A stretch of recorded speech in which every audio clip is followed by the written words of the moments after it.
হোয়াটসঅ্যাপে দুটো আপডেট এসেছে, তার মধ্যে একটা তো আমার খুবই ভালো লেগেছে। কারণ হয় কি, অনেকেই আছেন বা আমি নিজেও অতটা হোয়াটসঅ্যাপ দেখি না যে কারা কখন স্ট্যাটাস দিল, কিন্তু পার্টিকুলার দু একজন ব্যক্তি থাকে তাদের স্ট্যাটাসে একটু রিপ্লাই দিলে তাদের ভালো লাগে, তারা পছন্দ করে। সেক্ষেত্রে শুধুমাত্র একটা সেটিং করে দিলেই যখন তারা, অর্থাৎ আপনার সেই পার্টিকুলার ব্যক্তি স্ট্যাটাস সেট করবে, স্ট্যাটাস লাগাবে, সঙ্গে সঙ্গে আপনি পেয়ে যাবেন নোটিফিকেশান এবং জানতে পেরে যাবেন সে স্ট্যাটাসটা দিয়েছে, পার্টিকুলার তাকেই আপনি রিপ্লাই দিলেন। বাকি কারোর আপনার পছন্দ হলো না হলো কোনো যায় আসে না। এটা যেমন আরেকটা সেটিং এসেছে, সেটাও কিন্তু আমার ভালো লেগেছে। তো চলুন পরপর দেখে নিই দুটো আপডেট। হোয়াটসঅ্যাপের প্রথম সেটিংটা করার জন্য আপনি কি করবেন, হোয়াটসঅ্যাপটাকে ওপেন করে নেবেন। এখানে একটা কথা বলে রাখি, আপনি অবশ্যই প্লে স্টোরে গিয়ে আপডেট করে নেবেন হোয়াটসঅ্যাপটাকে, তাহলেই কিন্তু এই লেটেস্ট আপডেটের যে সুবিধা সেটা পাবেন। রোল আউট যেহেতু হয়ে গিয়েছে আপনি অবশ্যই পাবেন।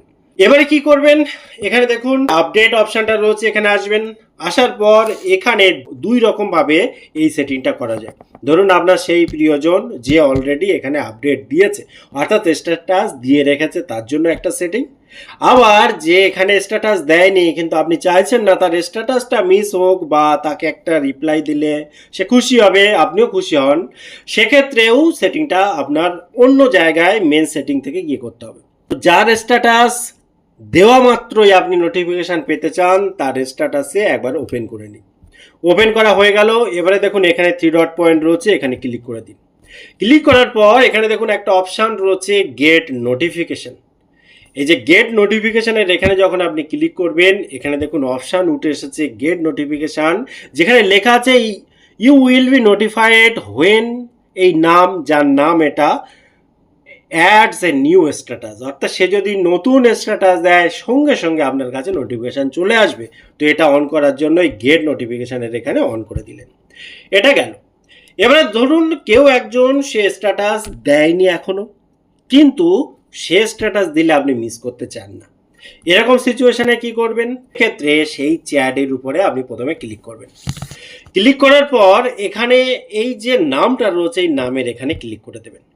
ক্লিক করার পর একটু এখানে দেখুন নোটিফিকেশান রয়েছে, এর ভেতরে আসবেন। আসার পর এখানে নিচে এসে দেখুন একটা অপশান রয়েছে স্ট্যাটাস, এবং নোটিফিকেশানটা করা রয়েছে মিউট, আপনি এটাকে নর্মাল করে দিন। এবারে দেখুন, এবারে হচ্ছে যে আপডেটটা এসেছে সেটা এসেছে আপনার গ্রুপের উপরে। যখন আপনি ক্লিক করবেন, এই যে গ্রুপের নামটা রয়েছে, এই নামের ওখানে যখন ক্লিক করবেন, দেখুন 3টে সেকশন হয়েছে। এক হচ্ছে মেম্বার্স, এক হচ্ছে মিডিয়া, এক হচ্ছে সেটিংস। অর্থাৎ মেম্বার্সে গেলে আপনি আপনার এই গ্রুপে যত মেম্বার আছে তাদের নামের লিস্ট আপনি পাবেন। মিডিয়াতে গেলে এই গ্রুপে যা কিছু মিডিয়া রয়েছে সেগুলো এখানে পাবেন। যদি এই গ্রুপের কোনো সেটিংয়ের প্রয়োজন হয় সেটা এখান থেকে আপনি সেই হিসেবে করতে পারবেন। দুটো সেটিংয়ের মধ্যে কোনটা আপনার ভালো লাগলো অবশ্যই কমেন্ট করতে ভুলবেন না। দেখাই পরবর্তী ভিডিওতে। ততক্ষণ ভালো থাকুন, সুস্থ থাকুন, বাই বাই।